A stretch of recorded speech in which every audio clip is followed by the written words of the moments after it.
That night, I didn't really sleep.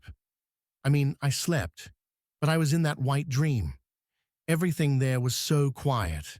Mommy always keeps the lamps and sounds turned off. But this quiet was different. In this quiet, I could hear everything. I was big. My name wasn't Liam, it was Jethro. And I was doing a very important job. We were building that big shiny thing in the sky, so everyone could get the sun's power. Mommy calls it the Dyson Swarm. But in my dream, it was a home. Our home was very far away. Everything was made of metal. And the air always smelled like electricity and cleaner. Mommy, Rachel, always talks about technical things, about code, about equations. But in my dream, I talked about them too. That was my job. I would look at numbers flickering on a small, bright screen. But that night, the numbers stopped. First, the place that said G47 turned red. Then all the screens started to shake, like a spoiled child crying. I told Mommy, we left a small bug, and we have to go back before that bug starts to delete everything. But Mommy didn't understand. Nobody did. I checked all the cables that went there. I looked at everything. But the G47 error, it wasn't there. It wasn't a cable. It was something that went there before us. Then Mr. Thorne came. I saw him on the screen. He was worried too, but not like us. We knew, because we all started having the same dream. Red lights started entering the white dream. The red lights in my dream were just like the red lights behind Mommy. Those lights were telling us something. They were saying, stop. They were saying, don't go deep. But we didn't listen.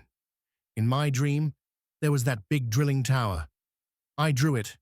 I drew it here, on Mommy's table, because that drill wanted to go 90 meters instead of 67 meters. Mommy, Rachel, always said going deeper was better. But not this time. In my dream, we were on day 503, almost 2 years, and I knew that if it reached 90 meters, then it would wake up the sleepers. Mommy Rachel didn't believe it.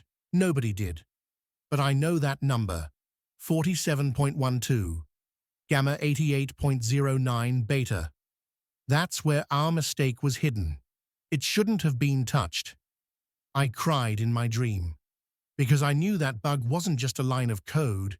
It was a door that was put there long before us, and Mr. Thorne wanted to open the door. The room was hexagonal. Everything was black. Black walls swallowed the light. There were 4 of us: Marcus, Sarah, Chen, and me, Jethro. When we went inside the room, we weren't scared anymore, because those lights weren't lying to us. Those lights were saying, come. The door was simple, but complex. Marcus figured it out. It had the buttons for the Orion constellation.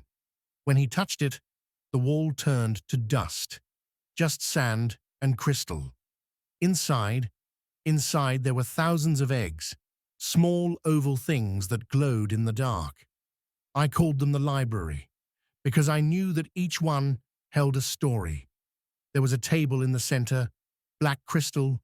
From there, we could see all the dreams, all the past, and all the future. Chen touched it, and I saw everything. Our planet had died. But before the Martians died, they put their memories into those eggs. They weren't dead. They were waiting. They were the last library. And if we approached them with violence, if we drilled, if we broke the eggs, then they would respond to us with violence. I saw it in my dream. When they woke up, they weren't Martians anymore. They had become hungry things that grew in the dark. They wanted to eat us. I ran away from there. I ran before those eggs exploded, before that darkness woke up. But I didn't really run away. I was sent back. I was sent back to my small body. Mommy, Rachel, you, Mr. Thorne, we all have to make a choice. There are 3 paths, 3 different dreams. The first dream, nobody goes. The swarm doesn't work. Everything fades. The eggs sleep for another 500,000 years. We are gone. The second dream, the bad dream. Mr. Thorne drills, 90 meters. The eggs break, screams, 72 hours, then silence. The third dream, hope. I warned you. You don't drill. You only go to look. 3 people, a small ship. You approach them with respect. In my dream, on the third path, the crystals shine. They give us all the knowledge. Math, art, love. They become teachers. Because we didn't hurt them. We wanted to learn. Mommy, Rachel, has to believe me. Because I told Mr. Thorne. In exactly 17 hours, that big, shiny, round thing, the robot, will send them a signal. A lot of numbers.